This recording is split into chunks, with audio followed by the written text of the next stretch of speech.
El emperador Trajano alcanzó nuevas cimas de gloria tras derrotar a los dacios, consiguiendo una fortuna en oro y ampliando las fronteras imperiales. El imperio estaba en la cumbre.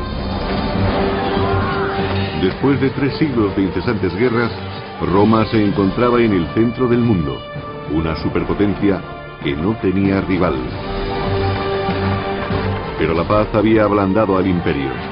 Envuelto en lujo, distraído por los juegos circenses, los romanos tardaron en reconocer la amenaza de una nueva horda bárbara que podía provocar la total destrucción del imperio. El Imperio Romano, rebelión y traición.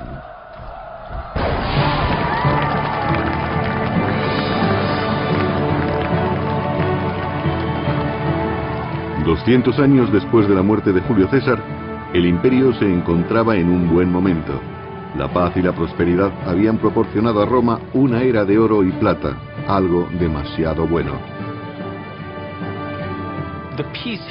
Desde luego la paz les permitió concentrar todas sus energías en el interior, sin preocuparse demasiado por los asuntos militares del imperio. En Roma flotaba un aire de prosperidad generalizada en el que comenzó a cultivarse diferentes tipos de arte. Sin embargo, las consecuencias podrían ser muy negativas.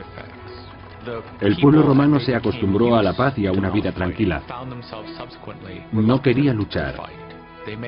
Y su ejército ya no estaba tan preparado como antes. Pero los bárbaros de las fronteras no paraban de realizar incursiones en busca de los puntos débiles en los límites del inmenso imperio. En el año 160 después de Cristo, la frontera se extendía por 3 continentes. 400.000 soldados protegían los 50 millones de personas que tenían la suerte de vivir en ellos. En Roma, los 2 jóvenes herederos del trono imperial llevaban una acomodada vida en el palacio de su padre. Se trataba de Marco Aurelio y de Lucio Vero. Procedentes de 2 familias aristócratas diferentes, fueron adoptados de niños por el emperador Antonino Pío, que no tuvo hijos varones. Según el historiador del tercer siglo, Casio Dio, los príncipes eran muy diferentes. Marco era de salud frágil y dedicaba gran parte de su tiempo a las letras. Lucio, por su lado, era más joven y vigoroso. El espíritu libre de Lucio Vero y sus escándalos sorprendían con frecuencia a los romanos. En contraste, el intelectual Marco Aurelio se tomaba muy en serio su posición. Marco Aurelio fue criado y educado para gobernar más tiempo que cualquier otro emperador en la historia de Roma. De los 2 hijos adoptivos del emperador Antonino, uno era su claro favorito, el estudioso Marco, al que le concedió su más preciada posesión, su hija Faustina, lo que convirtió a Marco en su heredero principal.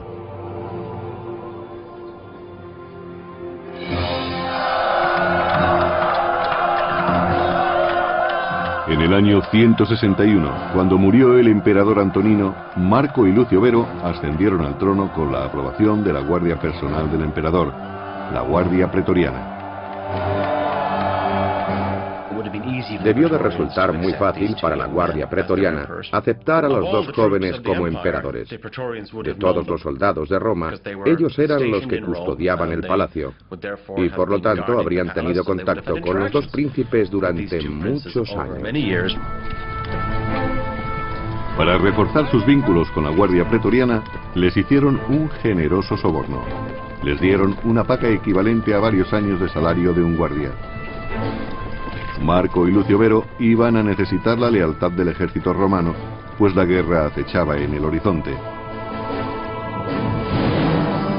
En el este, los partos invadieron Armenia, aliada de Roma, convirtiendo a Siria en vulnerable a sus ataques.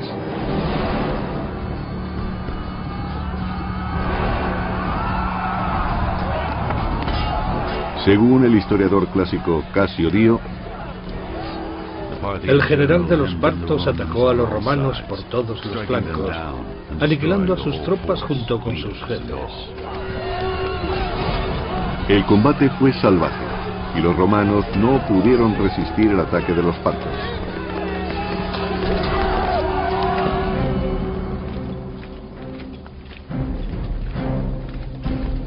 En el año 162, Roma no tuvo más remedio que enviar sus tropas a la guerra. Por primera vez en 2 generaciones, un emperador, Lucio Vero, dirigía al ejército. Mientras tanto, su hermano Marco Aurelio permaneció en Roma. Realmente ninguno de los dos tenía experiencia militar. Marco, que era el mayor de los 2 emperadores, mandó a Lucio Vero al este para contener la amenaza.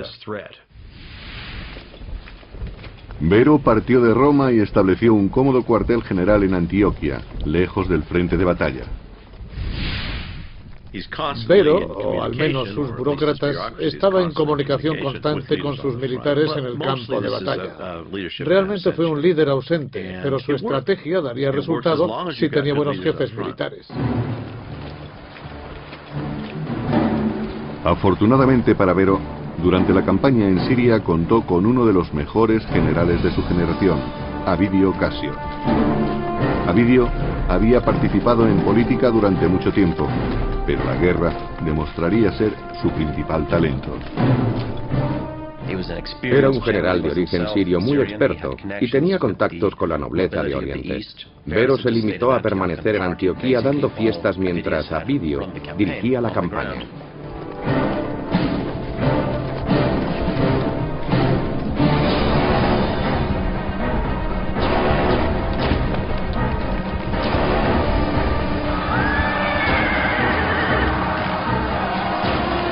Avidio fue el cerebro de una serie de victorias que llevó a los romanos al centro de las tierras de los partos, donde se enfrentó cara a cara con el enemigo. El secreto de los soldados romanos era que combatían cuerpo a cuerpo, y eso atemorizaba a todo el mundo, porque luchaban de una manera muy cercana con una espada o un hacha contra un enemigo que no se sabía bien por dónde iba a salir. Llevaban puesto un casco y apenas oían lo que ocurría, solo tenían visión hacia adelante. Se requería mucho coraje y empeño para sobreponerse al miedo que esos enfrentamientos suponían.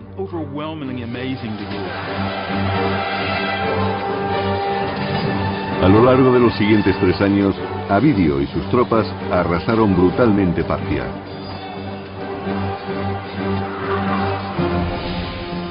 En el año 165 después de Cristo llegaron a Ctesifonte, la capital de Partia, que se encontraba cerca del actual Bagdad. Los romanos saquearon salvajemente la antigua ciudad, según el historiador clásico Casio Dio. Cuando sus aliados abandonaron al rey parto, Avidio lo persiguió hasta Ctesifonte y allí destruyó su palacio por completo. Pero el control se le escapó de las manos, pues sus soldados saquearon los templos de los dioses locales y robaron los vasos sagrados, entre otros tesoros. Era un sacrilegio violar templos, ya que el castigo divino por este crimen llegaba pronto y con furia. Los soldados contrajeron una enfermedad mortal, posiblemente la peste bubónica. Los romanos salieron de Ctesifonte repletos de gloria, pero sin saberlo, llevaron consigo la peste. Después de conquistar Partia y asegurar el imperio por el este, Avidio y el emperador Vero regresaron a Roma.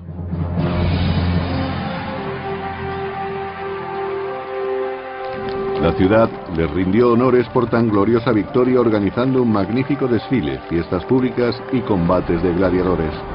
Todo formaba parte de un espectáculo conocido como triunfo. Miles de personas acudieron a ver desfilar al ejército, agitaban banderas, les arrojaban flores y les vitoreaban. Tras las tropas seguía una inmensa exhibición de cautivos, botín y montones de armas capturadas.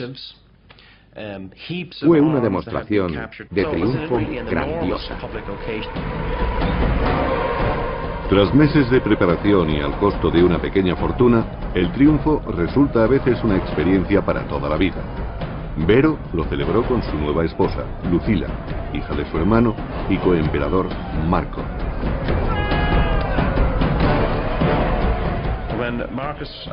En la época de Marco Aurelio y Lucio Vero, su generación no había crecido sin conseguir ningún triunfo. Por eso aquella victoria resultó un hecho de gran importancia. Marco Aurelio no pudo disfrutar las festividades, pues sabía que la campaña del Este había dejado exhausto al ejército romano.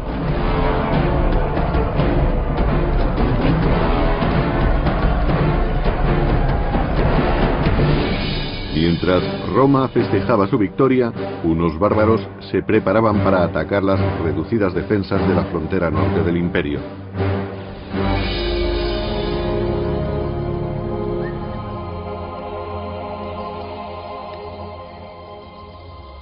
A lo largo de la frontera norte, los legionarios que protegían las fortificaciones eran demasiado escasos. Fueron pocos los que regresaron de la contienda del Este. La guardia resultaba un objetivo fácil para las tribus bárbaras que se escondían entre los bosques.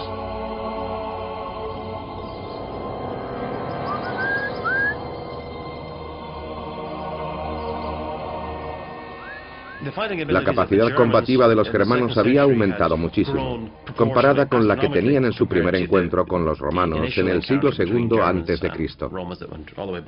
Ahora eran tribus que movilizaban grandes ejércitos, un enemigo formidable. Ya en el siglo II se habían convertido en un adversario temible.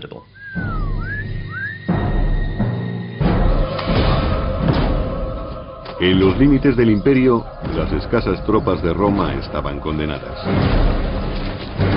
Los oscuros bosques de Germania iban a ser su tumba.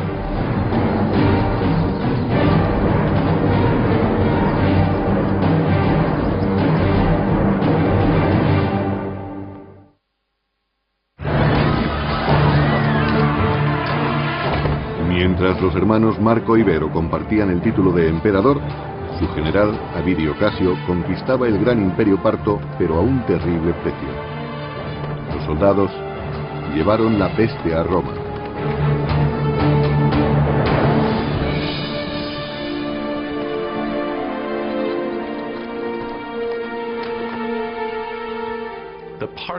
La guerra contra los partos sostenida por Lucio Vero, el hermano adoptivo de Marco Aurelio, pareció ser la causante de una peste que invadió la cuenca mediterránea y que provocó una inmensa mortandad en todo el imperio romano. Durante el reinado de Marco Aurelio, pereció un elevado porcentaje de romanos. Las estimaciones oscilan entre el 10 y el 25%. Debió resultar mucho peor en los grandes centros de población, donde los muertos tuvieron que ser enterrados uno encima de otro.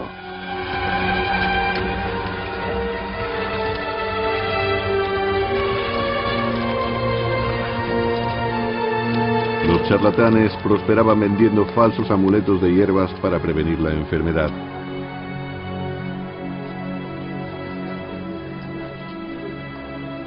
Decían que la peste era un castigo de los dioses por haber saqueado los templos de los partos. El emperador Marco debía expiar el pecado por medio de un sacrificio.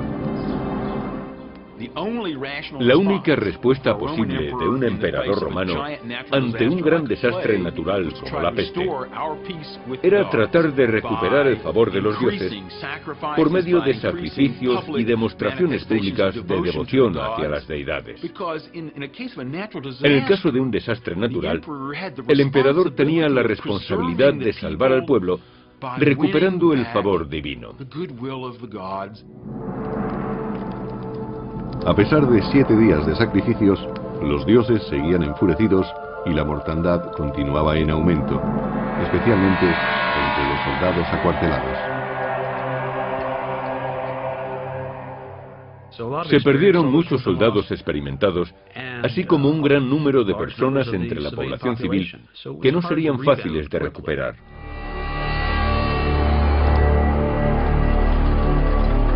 Herido, el imperio se estaba debilitando. Mientras, sus enemigos se preparaban para asestarle un golpe mortal. En el año 167,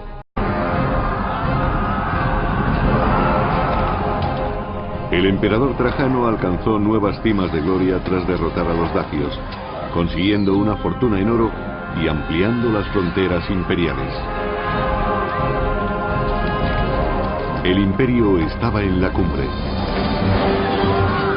Después de 3 siglos de incesantes guerras, Roma se encontraba en el centro del mundo, una superpotencia que no tenía rival. 2 años después de la muerte de Julio César, el imperio se encontraba en un buen momento.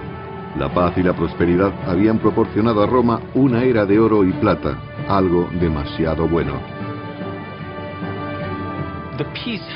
Desde luego la paz les permitió concentrar todas sus energías en el interior, sin preocuparse demasiado por los asuntos militares del imperio. En Roma flotaba un aire de prosperidad generalizada en el que comenzó a cultivarse diferentes tipos de arte. En el año 160 después de Cristo, la frontera se extendía por 3 continentes. 400.000 soldados protegían los 50 millones de personas que tenían la suerte de vivir en ellos. En Roma, los 2 jóvenes herederos del trono imperial llevaban una acomodada vida en el palacio de su padre. Se trataba de Marco Aurelio y de Lucio Vero, procedentes de 2 familias. Sin embargo, las consecuencias podrían ser muy negativas. El pueblo romano se acostumbró a la paz y a una vida tranquila. No quería luchar. Y su ejército ya no estaba tan preparado como antes. Pero los bárbaros de las fronteras no paraban de realizar incursiones en busca de los puntos débiles en los límites del inmenso imperio.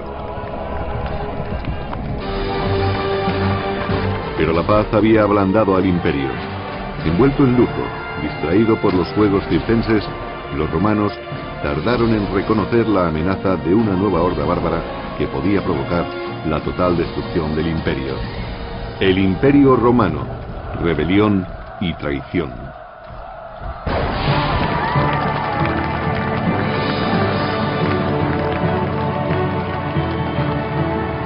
200